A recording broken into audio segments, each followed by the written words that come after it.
48 మంది ఎమ్మెల్యేలపై CM Chandrababu serious అయ్యారు. పెన్షన్లు, సీఎంఆర్ఎఫ్ చెక్కుల పంపిణీలో పాల్గొనని ఎమ్మెల్యేలపై ఆగ్రహం వ్యక్తం చేశారు. సీఎం చంద్రబాబు ఎమ్మెల్యేలకు నోటీసులు ఇవ్వాలని ఆదేశించారు. ప్రతి ఒక్క ఎమ్మెల్యే, మంత్రి పెన్షన్ల పంపిణీలో పాల్గొనాల్సిందేనని చంద్రబాబు అన్నారు.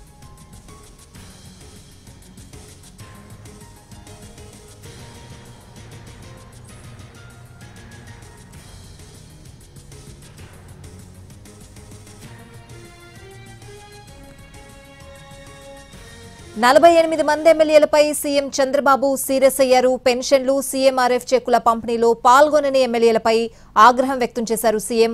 పూర్తి అప్డేట్స్ అడిగి తెలుసుకుందాం. మా ప్రతినిధి ప్రసన్న లైవ్ లో ఉన్నారు. ప్రసన్న, ఎమ్మెల్యేలందరికీ కూడా 48 మంది ఎమ్మెల్యేలకి నోటీసులు ఇవ్వాలని ఆదేశించినట్లు తెలుస్తోంది. అప్డేట్స్ ఏంటి?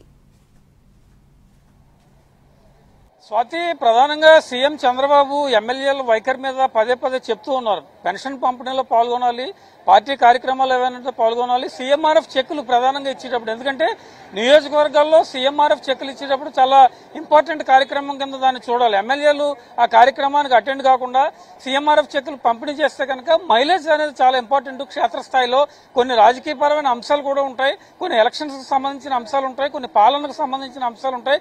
వీటన్నిటిని బేరేజ్ వేసుకుని సమన్వయం చేసుకుంటూ ఎమ్మెల్యేలు ముందుకెళ్లాలన్న అభిప్రాయాన్ని సీఎం చంద్రబాబు పదే వ్యక్తం చేస్తున్నారు. కానీ చాలా మంది ఎమ్మెల్యేలు పెన్షన్ పంపిణీ చేసేటప్పుడు సీఎం చంద్రబాబు ప్రతి నెల 1వ తారీఖు గత 17 నెలలుగా రాష్ట్రం మొత్తంలో ఏదో ఒక ప్రాంతానికి వెళ్ళటం, ఏదో ఒక జిల్లాలో మారుమూల గ్రామానికి వెళ్లి ఒక ఇంటిని ఎంచుకుని ఆ ఇంట్లో కాఫీ పెట్టడం, టీ పెట్టడం, వాళ్ళతో గంటన్నర సేపు మాట్లాడటం, పెన్షన్ పంపిణీ చేయడం కూడా జరుగుతోంది.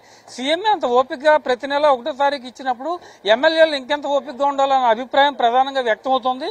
కాబట్టి కొంతమంది ఎమ్మెల్యేలు, ఇంచుమించు సుమారు ఒక 50 మంది వరకు ఎమ్మెల్యేలు పెన్షన్ పంపిణీలో పాల్గొనలేకపోవడం, లేకపోతే సీఎంఆర్ఎఫ్ చెక్కుల్లో పాల్గొనలేకపోవడం, పంపిణీలో ఈ అంశాలన్నీ కూడా పార్టీ దృష్టికి వచ్చాయి. అధిష్టానం నిర్ణయాల ప్రకారం వాళ్ళకి నోటీసులు ఇవ్వాలి. ఫర్దర్ గా నోటీసులు ఇచ్చి ఏ రీజన్స్, వ్యక్తిగత కారణాల్లో, అనారోగ్యమైన కారణాల్లో, లేకపోతే తప్పించుకోలేని ఇతరత్ర ప్రాబ్లమ్స్ ఉంటే కనుక వెళ్ళకపోవచ్చు. కానీ ఈ 48-50 మంది పెన్షన్ పంపిణీ కార్యక్రమంలో పాల్గొనలేదు అంటే వాంటెడ్ గా ఎగ్గొట్టాలని ఒక కార్యాచరణతోనే రూపొందించింది. కాబట్టి దీని మీద తప్పనిసరిగా నోటీసులు ఇచ్చి వాళ్ళు ఎందుకు వెళ్ళలేదు, రీజన్స్ తెలుసుకోవటం, వచ్చే నెల నుంచి ఇలాంటి కార్యక్రమాలు రిపీట్ అవ్వకుండా మళ్ళీ చూడటం, ఎమ్మెల్యేలంతా కూడా తప్పనిసరిగా పెన్షన్ పంపిణీలో కావచ్చు, కార్యకర్తల సమావేశాల్లో కావచ్చు, జిల్లా మీటింగుల్లో కావచ్చు, నియోజకవర్గాల సమన్వయ సమావేశాల్లో కావచ్చు, డిఆర్సీ సమావేశాల్లో కావచ్చు, ఎమ్మెల్యేల పార్టిసిపేషన్ ఉంటేనే అది పార్టీ పటిష్టత కానీ, పార్టీ బలంగా పుంజుకోవడానికి కానీ ఉపయోగపడుతుంది అని ఒక ఇండికేషన్ గతంలో కూడా ఇచ్చారు. చాలా మంది ఎమ్మెల్యేల మీద ఇప్పటికే సీఎం చంద్రబాబు బాగా అసంతృప్తి వ్యక్తం చేస్తున్న పరిస్థితి.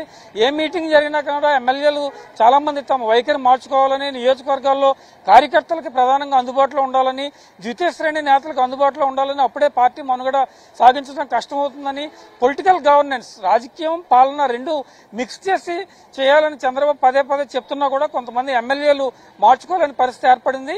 ఈ నోటీసులు ఇచ్చిన తర్వాత ఎమ్మెల్యేల్లో ఏ రకమైన మార్పు వస్తుంది, వచ్చే నెల 1వ తారీఖు నుంచి జరిగే పెన్షన్ పంపిణీలో ఎంతమంది పాల్గొంటారు అంటే, ప్రభుత్వం చేపట్టే ఎలాంటి కార్యక్రమంలోనైనా, ఎలాంటి సంక్షేమ పథకంలోనైనా ఎమ్మెల్యే పార్టిసిపేషన్ కనుక ఉంటే ఆ నియోజకవర్గాల్లో ఫోకస్ అవడానికి ఎక్కువ అవకాశం ఉంటుంది.